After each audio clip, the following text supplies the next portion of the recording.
my father appeared in the doorway, flanked by two figures in uniform, Colonel Grant and Marie. His eyes moved slowly across the room, first me, then the red mark on my cheek, and finally Isolda, still smirking behind her wine glass. The silence wasn't empty, it was heavy, waiting. The last time I'd seen my father, I was 15. He was in the garage, packing a duffel bag. No shouting, no tears, just a quiet goodbye. "This isn't the kind of war I know how to win." Then he left. Francine told the neighbors he was deployed, told Isolda he'd abandoned us, told me nothing. After that, it was just us three, Francine, obsessed with appearances, Isolda, the golden child, and me, the one who learned how to disappear. Isolda got piano lessons, lavish birthdays, and a college essay ghostwritten by Francine. I got hand-me-downs, lectures about how I wasn't charming enough, and a bathroom with no lock. I didn't plan to fade, I just learned early that silence was safer. Bruises were never allowed on the surface, only the kind that lingered beneath, like when your name's missing from the family Christmas card. Francine had a motto: "We don't air dirty laundry." So we folded it, stuffed it deep into drawers, and posed for holiday pictures with Isolda glowing in the center like a spotlight. I always sensed something was off, but when you grow up in a tilted house, you stop noticing the slant. No one cried when I left for college, no one showed up when I got my degree in pediatric therapy, but when Isolda passed her real estate exam, Francine threw a party big enough for the newspaper. Still, I kept showing up: birthdays, holidays, occasional dinners where I was asked to bring the salad. I thought that maybe, if I stayed long enough, they'd finally see me. But tonight wasn't about being seen, it was about being revealed. And for once, I didn't shrink, blood on my lip. I stood still and let the silence stretch. Dad was watching me, his face unreadable, but I recognized that look, steady, waiting, like when he taught me to shoot a basketball, and this time, I didn't look away. Sunlight poured through the dining room window like a spotlight, everything gleamed, sharp, cold. I stood at the table, adjusting silverware piece by piece, knowing it would never be right. Nothing I touched ever was. "I said hydrangeas, Kaylin, not roses," Isolda said, walking in like she owned the place, tapping on her phone. "I thought these were more subtle," I replied quietly. She glanced up. "Exactly, subtle doesn't photograph well." Then she rearranged the flowers herself, sighing like I'd offended the gods of table decor. Francine followed, perfume thick in the air. She looked me up and down. "That dress is too harsh. Wear the sage one, it softens your shoulders." I looked at the navy wrap dress I'd bought just last month, the first thing I'd picked for myself in years. "I like this one," I said. Francine raised a brow. "Kaylin, let your sister handle it." That tone, that sentence, always the same result: shrink, obey. So I went upstairs and changed. When I came back down, the table was transformed. Isolda had added crystal name cards. My seat had been moved, to the far end, by the kitchen. "This way, you won't have to carry dishes so far," she said cheerfully. I nodded, smiled, swallowed it all. But then I slipped into the guest room, locked the door, and pulled out my phone. I opened an old contact I hadn't touched since college: Dad. His last message had gone unanswered. "Proud of you, kid, always here." Now I typed 4 words. "Can you come tonight?" I sent it before I could stop myself. He didn't reply. I stared at the screen, hoping for dots. Nothing. I put the phone away and returned to a table that had no place for me, pretending nothing had changed, even though everything had. Isolda's first crown came when she was 6, Little Miss Centennial Days. Her toothless grin ended up in the local paper. Francine framed the photo. It still hangs in the hallway. My first award came a year later, 3rd place in the regional science fair. I built a solar oven from cardboard. Francine barely looked at it. "Science isn't a spectator sport," she said, handing me a towel to clean up. The trophy stayed in my room until we moved. It didn't make the trip. Isolda was the performance, the face. I was the blueprint behind the curtain, silent, disposable. But Dad, before he left, used to sit with me while I drew imaginary cities. He'd ask things no one else did. "Where's the water go? Where do people walk at night?"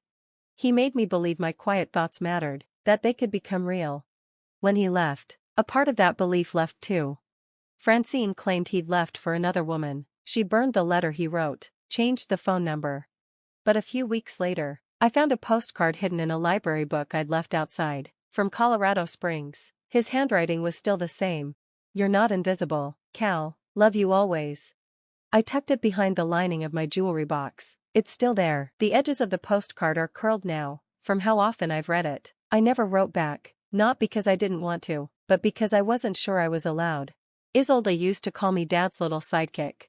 She said it like an insult. And maybe, in her eyes, it was. While she practiced routines for pageants, Dad and I built a windmill out of popsicle sticks. While she waved from floats, he and I watched nature documentaries in the dark. So when he left, part of me wondered if it was my fault too. Maybe my silence had pushed him out. Maybe I wasn't worth staying for. But some stories aren't written to hold two daughters in the light.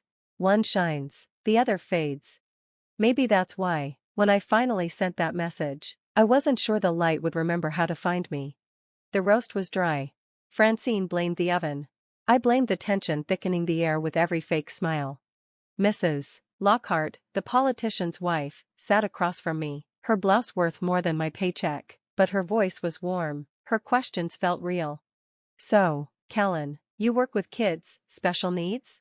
I nodded. "Pediatric occupational therapy, early intervention. We help kids with motor skills, communication, sensory processing, try to catch delays before they grow."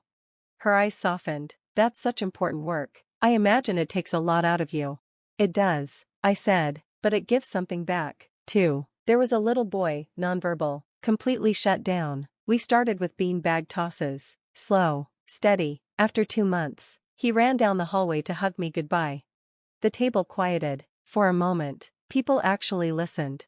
Then Isolda laughed. "Oh, please," she said, swirling her wine, "she plays with toddlers. Let's not act like she's out saving lives." The moment shattered. Francine didn't flinch. "She has a point. It's not exactly neurosurgery." And just like that, years of being chipped away, dismissed, minimized, rose to the surface. I looked at Isolda. "You wouldn't last an hour in my shoes." Silence. "Excuse me?" she said. "You wouldn't last," I repeated. "You've spent your life rehearsing how to look important. I spend mine trying to help kids feel safe enough to speak." Her smile cracked. She stood, heels sharp against the floor. "You're making this about you again." "No," I said, "you are." Then she slapped me. Open palm, loud, in front of 10 guests and 2 servers. No one moved. I touched my cheek, my fingers came back red. But this time, the shame wasn't mine. Then, the front door creaked open. Footsteps, heavy, measured. "Did she hit you?" Dad's voice, calm, but razor sharp. I nodded. The room froze, wine glasses still midair, everyone too afraid to move and break the illusion. He didn't take his eyes off me. "You okay?" "I will be," I said. He turned to the 2 men behind him, broad, quiet, and unmistakably military despite the civilian clothes. "You saw that?" "Yes, sir," one said. "Entered seconds before impact. Aggressor, adult female, approximate, 31. Victim displayed immediate physical and emotional distress." Francine jumped to her feet, chair screeching. "Grant, what the hell are you doing bringing armed men into my home? This is a family dinner." "No, Francine," Dad said, "this is a pattern, and tonight proved it." He pulled a thick folder from his jacket and dropped it on the table. It landed next to the untouched bowl of green beans. The metal clip glinted under the chandelier. "What is that?" Francine snapped. "Evidence," Dad said. "Screenshots, messages, witness statements, photos. You made it easy." Isolda stepped back, her face had gone pale. "I started noticing things," Dad continued. "Callan stopped texting back. She canceled visits. Her voice changed on the phone. So I did what any good soldier does when the terrain shifts. I gathered intel." Francine turned to me. "You told him about us?" I shook my head. "I didn't need to." Dad tapped the file. "You told on yourselves." Mrs. Lockhart gently set her glass down. Her husband stood and took her arm. "Thank you for dinner," he said quietly. The guests filed out one by one, avoiding eye contact, murmuring excuses. The performance was over. Only after the front door closed did Dad look at me again. "You don't have to stay here, Cal, not another minute." And I realized I wasn't staying, I had already left. He unzipped the duffel at his feet and pulled something out. Folded fabric. soft, familiar. My quilt. The one I made in high school, stitched from scraps of my childhood. The only thing that ever made me feel whole. A strip from my camp shirt. A corner of the Halloween costume I refused to take off for 3 days. A piece from the dress I wore the day I met my first patient. Francine threw the quilt out last spring, when she hired a decorator to make the house presentable. I found it stuffed in a trash bag by the garage. She hadn't even looked guilty. I pulled it out before the garbage truck came, Dad said, placing it in my hands like it was something sacred. Figured you might want it someday. I held it close. It still smelled faintly of cedar, and something older, something like memory. Then he slid an envelope across the table. This is your old therapy record, the one you left at my place 2 years ago, the one you tried to forget. I couldn't speak, but this time, my silence wasn't shame. It was gratitude. Isolda broke first. You're ruining everything, she hissed. Do you even realize how this looks? You've embarrassed us in front of everyone. Dad looked at her like he was reading a headline he'd seen before. You ruined it when you mistook cruelty for control. Francine didn't rise, arms crossed, eyes cool. You're making a scene, Grant. I looked at both of them. My voice, when it came, was quiet, but firm.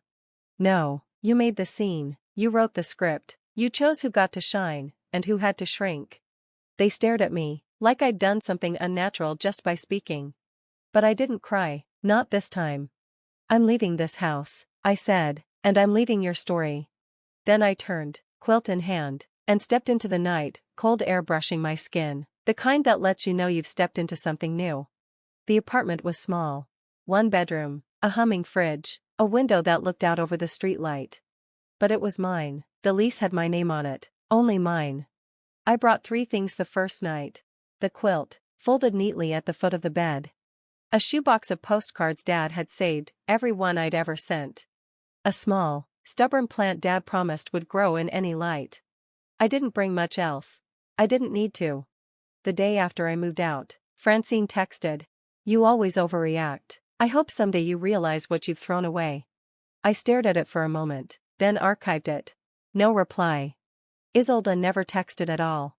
I already knew the version of events they'd share. She was sensitive. She always made everything about herself. She wanted drama. Let them have their story. I wasn't carrying it anymore. That week, I unpacked slowly. Hung my diploma. Taped up a photo of the first kid I helped walk without braces. Stitched a tiny tear in the quilt I hadn't noticed before. At night, I sat on the balcony with the plant beside me, watching the children's clinic across the street go dark 1 room at a time. The silence here felt different. Not the kind used to punish. The kind that let you breathe. I told almost no one I'd moved, just my boss, a few close friends from the clinic. No announcements. No explanations. Just space, just breath. The next morning, I signed the last page of the lease, pressing the pen into the paper like a stake in new soil. I didn't throw a party. I made chili instead. What started as dinner for one turned into a table full of mismatched chairs and unexpected laughter. Erin from the front desk brought lemon bars and her dry sarcasm. Omar from physical therapy played soft guitar on the balcony. Mel, my barefoot neighbor, showed up with folding chairs and 3 cans of whipped cream. And Micah, one of my regulars, asked if he could call me Coach C, even though I don't technically coach anything. The table was uneven. The napkins didn't match. Someone spilled cider on the rug. It was perfect. No one corrected the salad. No one cared about the glasses. No one tried to make me small. Halfway through the meal, Micah leaned in and asked, "Where's your real family?" I didn't flinch. "They're not here," I said. Then I smiled. "But I am." No one needed more than that. After dinner, while people cleared dishes and chatted about nothing in particular, I pulled the quilt from the closet and draped it over the couch. No more hiding it.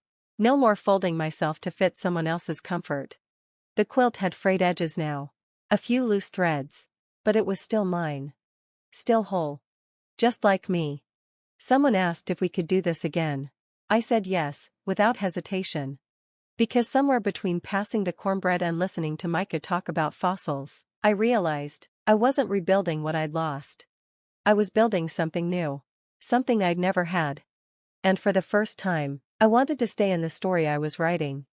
The auditorium lights were too bright, but I didn't mind. I stood behind the podium, wearing a blazer I picked out myself, no input, no borrowed voice. The students in the crowd were restless but listening. I spoke about patterns. About silence.